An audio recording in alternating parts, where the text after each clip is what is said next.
periodenya Pak Taufik, di mana di sana jelas beberapa rekomendasi yang memang ditujukan kepada pemerintah, kementerian lembaga terkait.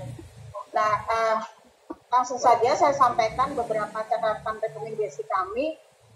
Tadi juga sudah ada disampaikan oleh Ibu Christina sebagai salah satu anggota DPR yang memang juga memiliki dapil di luar negeri yang kita mengetahui punya konsen yang sangat tinggi untuk isu-isu pekerja migran kita. Ada Mbak Anis Hidayah yang tadi juga sudah menyampaikan poin-poin rekomendasinya. Mungkin secara posisi Komnas Perempuan, walaupun rekomendasi sama, ini buat kami penting kami sampaikan secara langsung. Ada beberapa rekomendasi. Yang pertama adalah pemerintah Indonesia melakukan pemulihan dalam maknanya yang luas, termasuk di dalamnya pemberian kompensasi sesuai dengan tingkat kerugian material dan non-material korban berdasarkan prinsip due diligence. Yang kedua, pemerintah Indonesia untuk memperjelas sikap terhadap draft MOU terbaru dengan pemerintah Malaysia terkait dengan perlindungan pekerja migran antar kedua negara. Yang ketiga, yang ketiga, pemerintah untuk menurunkan peraturan pelaksana seperti yang tertuang dalam instrumen ASEAN tentang perdagangan orang, khususnya perempuan dan anak. Yang keempat, menyegerakan perlindungan komprehensif dengan melaksanakan Undang-Undang Nomor 18 Tahun 2017 tentang perlindungan pekerja migran Indonesia dengan menerbitkan aturan turunannya.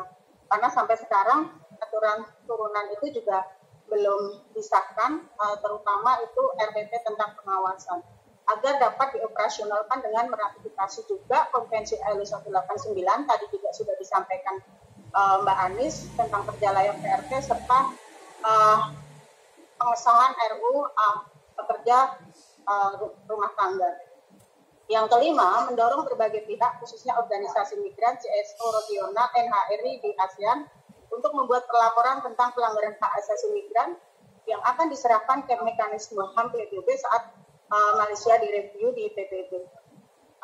Antara lain melalui mekanisme UPR, SEDO, dan lain-lain. Yang keenam, itu mendorong mekanisme regional, baik ASEAN Intergovernmental Commission on Human Rights atau yang lainnya untuk bersikap dan melakukan langkah sistemik untuk pencegahan dan perlindungan, khususnya mencegah impunitas pelaku kejahatan kepada buruh migran perempuan.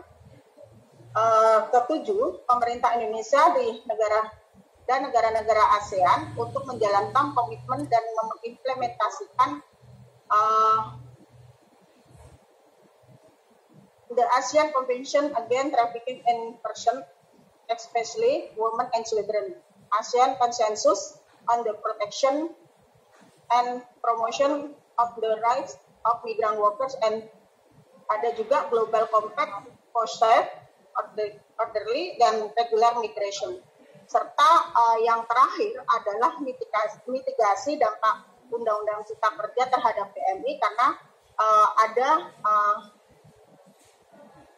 tentang PMI itu masuk juga di dalam Undang-Undang Cipta Kerja, di mana itu juga ada pengaturan tentang bagaimana usaha penempatan ini juga harus dilakukan pengawasan dan pemberian izinnya itu harus jelas gitu. Karena memang kasus-kasus trafficking terjadi karena di mana pengawasan kita juga kita akui masih banyak kelemahan, sehingga pemalsuan dokumen, pemberangkatan yang tidak seprosedur, undokumen, itu kan menjadi persoalan yang masih terus terjadi. Sehingga dari persoalan dan beberapa bacaan atas kasus-kasus yang terjadi terhadap buruh migran kita, rekomendasi yang disampaikan Komnas Perempuan ini menjadi sangat penting dan mendesak agar kasus-kasus ini tidak terus berulang. Belum lagi ketika kita bicara tentang kasus pekerja migran kita yang memang berhadapan dengan hukum dan pidana mati. Jadi kompleksitas kasus-kasus pekerja migran Indonesia itu memang harus bersama-sama kita bersinergi, berkoordinasi untuk melakukan upaya-upaya dalam upaya pemenuhan perlindungan pekerja migran. Demikian Bapak rekomendasi dari Komnas Perempuan yang kami memang sudah siapkan berdasarkan kajian-kajian yang sudah dilakukan. Mohon maaf saya tidak menyalahkan